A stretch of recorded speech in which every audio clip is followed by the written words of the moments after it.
PWD ಇಲಾಖೆ ಅಂದ್ರೆ ಬರೀ ರಸ್ತೆ, ಸೇತುವೆ, ಕಟ್ಟಡ ನಿರ್ಮಾಣಕ್ಕೆ ಮಾತ್ರ ಸೀಮಿತ ಅಂದುಕೊಂಡಿದ್ದನ್ನು ಸುಳ್ಳಾಗಿಸಿ ಸರ್ಕಾರಿ ಶಾಲೆ, ಗ್ರಂಥಾಲಯ, ಕ್ರೀಡಾಂಗಣ, ಸ್ಮಶಾನಗಳನ್ನು ಸಹ ಅಭಿವೃದ್ಧಿ ಮಾಡಬಹುದು ಅಂತ ಮೊಟ್ಟ ಮೊದಲನೇ ಬಾರಿಗೆ ತೋರಿಸಿಕೊಟ್ಟ ನಾಯಕ ಅಂದ್ರೆ ಅದು ಮಾನ್ಯ ಸಚಿವರಾದ ಸತೀಶ್ ಜಾರಕಿಹೊಳಿ ಅವರು.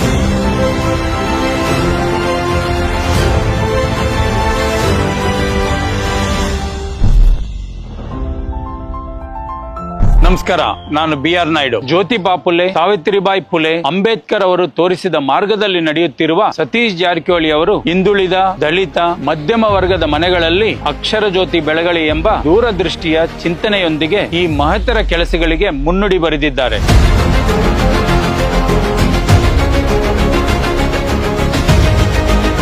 ಜನರ ತೆರಿಗೆ ಹಣವನ್ನ ಜನರಿಗಾಗಿಯೇ ಉಪಯೋಗಿಸೋದು ಉತ್ತಮ ಸರ್ಕಾರದ ಗುಣಲಕ್ಷಣ. ಅದಕ್ಕೆ ಉತ್ತಮ ಉದಾಹರಣೆ ಅಂದ್ರೆ ಕರ್ನಾಟಕ ಸರ್ಕಾರದ PWD ಇಲಾಖೆಯಲ್ಲಿ ನಡೆಯುತ್ತಿರುವ ಅತ್ಯುತ್ತಮ ಕೆಲಸಗಳು.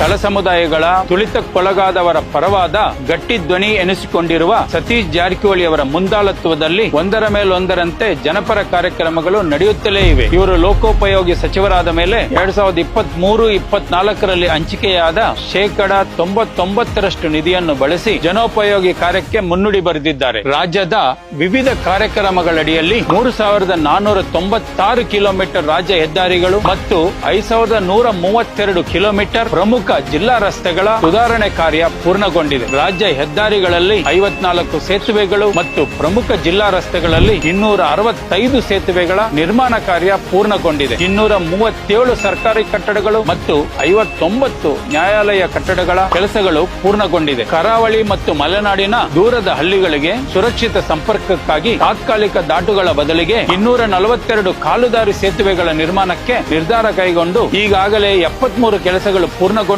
ಉಳಿದವು ಪ್ರಗತಿಯಲ್ಲಿದೆ. ನಮಗೆ ಇದು ಸೇತುವೆ ಆದ್ಮೇಲೆ ಗದ್ದೆ ತೋಟಕ್ಕೆಲ್ಲ ಹೋಗಕ್ಕೆ ಅನುಕೂಲ ಆಯಿತು. 2024-25ರಲ್ಲಿ ರಸ್ತೆ ನಿರ್ವಹಣೆ, ಅಕ್ರಮ ಉತ್ಖನನ ಮತ್ತು ಹಕ್ಕುಗಳ ಅತಿಕ್ರಮಣ ತಡೆಗಟ್ಟಲು ಮೊದಲ ಬಾರಿಗೆ ರಸ್ತೆ ಕಂಡಕ್ಟರ್ ಸೇವೆ ಪರಿಚಯಿಸಲಾಗಿದೆ. ಇದರಿಂದಾಗಿ ಗ್ರಾಮೀಣ ಪ್ರದೇಶಗಳಲ್ಲಿ 2422 ಜನರಿಗೆ ಉದ್ಯೋಗ ಸೃಷ್ಟಿಯಾಗಿದೆ. ಇಂದಿನ ಸರ್ಕಾರದಲ್ಲಿ ಬಾಕಿ ಉಳಿಸಿದ್ದ ಬಿಲ್ಲುಗಳ ಸಮಸ್ಯೆಯನ್ನು ನಿಭಾಯಿಸಿ ಇಲ್ಲಿಯವರೆಗೆ 3000ಕ್ಕೂ ಹೆಚ್ಚು ಗುತ್ತಿಗೆದಾರರ ಬಾಕಿ ಬಿಲ್ಲುಗಳನ್ನು ತೀರಿಸಲಾಗಿದೆ. ಎಲ್ಲಾ ವರ್ಗದ ಗುತ್ತಿಗೆದಾರರ ಆನ್ಲೈನ್ ನೋಂದಣಿ ಮತ್ತು ನವೀಕರಣಕ್ಕಾಗಿ ಯುನಿಕ್ ಐಡಿ ಸಹಿತ ಸಾಫ್ಟ್ವೇರ್ ಅಭಿವೃದ್ಧಿಪಡಿಸಲಾಗಿದೆ. ಉತ್ತರ ಕರ್ನಾಟಕದ ರಾಷ್ಟ್ರೀಯ ಹೆದ್ದಾರಿ ಕಾರ್ಯಗಳನ್ನು ಪರಿಣಾಮಕಾರಿಯಾಗಿ ಅನುಷ್ಠಾನಗೊಳಿಸಲು ಬೆಳಗಾವಿಯಲ್ಲಿ ಪ್ರತ್ಯೇಕ ರಾಷ್ಟ್ರೀಯ ಹೆದ್ದಾರಿ ವಲಯವನ್ನು ಸ್ಥಾಪಿಸಲಾಗಿದೆ. PWDಯಲ್ಲಿ ಮೊದಲ ಬಾರಿಗೆ ನೇಮಕಗೊಂಡ ಎಂಜಿನಿಯರ್ಗಳನ್ನ ಕೌನ್ಸಿಲಿಂಗ್ ಮೂಲಕ ನಿಯೋಜಿಸಲಾಗಿದೆ. ಜೊತೆಗೆ ಪದೋನ್ನತಿ ಸಮಯದಲ್ಲಿ ಅಧಿಕಾರಿಗಳು 1 ವಾರದ ತರಬೇತಿಯನ್ನು ಪಡೆಯಲು ಕಡ್ಡಾಯಗೊಳಿಸಲಾಗಿದೆ. ಇಲ್ಲಿಯವರೆಗೆ 1500 ಎಂಜಿನಿಯರ್ಗಳಿಗೆ ವಿವಿಧ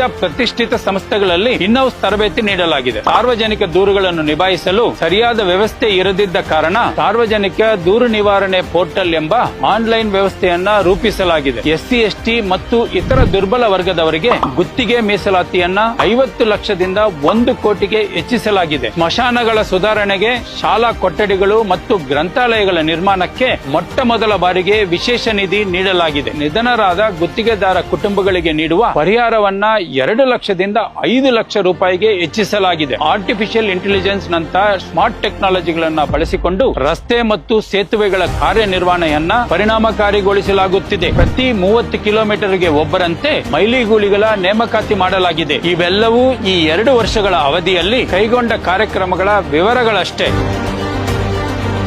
ತಮ್ಮ 3 ದಶಕಗಳಿಗಿಂತ ಹೆಚ್ಚಿನ ರಾಜಕೀಯ ಜೀವನದಲ್ಲಿ ಸಿದ್ಧಾಂತದೊಟ್ಟಿಗೆ ಎಂದೂ ರಾಜಿಯಾಗದೆ ಜನಸೇವೆಯಲ್ಲಿ ತೊಡಗಿರುವುದೇ ಸತೀಶ್ ಜಾರಕಿಹೊಳಿ ಅವರ ಪ್ರಜಾ ಕೈಂಕರ್ಯಕ್ಕೆ ಹಿಡಿದ ಕೈಗನ್ನಡಿ ಅಂದರೆ ತಪ್ಪಾಗಲಾರದು. ಈ ಕಾಲದ ಅಪ್ರತಿಮ ಸಮಾಜವಾದಿ ನಾಯಕರುಗಳಲ್ಲಿ ಒಬ್ಬರು ಅಂದರೆ ಅತಿಶಯೋಕ್ತಿ ಆಗಲಾರದು. ಶೋಷಿತ ವರ್ಗಗಳ ಅವಿಚ್ಛಿನ್ನ ಧ್ವನಿಯಾದ ಸತೀಶ್ ಜಾರಕಿಹೊಳಿ ಅವರು ಬುದ್ಧ, ಬಸವ, ಅಂಬೇಡ್ಕರ್, ಕುವೆಂಪು ಅವರ ಆಶಯಗಳನ್ನ ಸಾಕಾರಗೊಳಿಸಿ ಕರ್ನಾಟಕವನ್ನು ಸರ್ವಜನಾಂಗದ ಶಾಂತಿಯ ತೋಟವನ್ನಾಗಿಸುವ ಕಾಯಕಲ್ಪಕ್ಕೆ ಮುನ್ನುಡಿ ಬರೆಯುವ ಶಾಶ್ವತ ನಾಯಕರಾಗಲಿ. ಅವರ ಮುಂದಾಳತ್ವದಲ್ಲಿ ಲೋಕೋಪಯೋಗಿ ಇಲಾಖೆಯು ಅವಿರತ ಜನೋಪಯೋಗಿ ಕಾರ್ಯಗಳನ್ನು ಮಾಡುತ್ತಾ ಕರ್ನಾಟಕವು ಅಭಿವೃದ್ಧಿಯ ಶಿಖರವಾಗಲಿ. ಧನ್ಯವಾದಗಳು.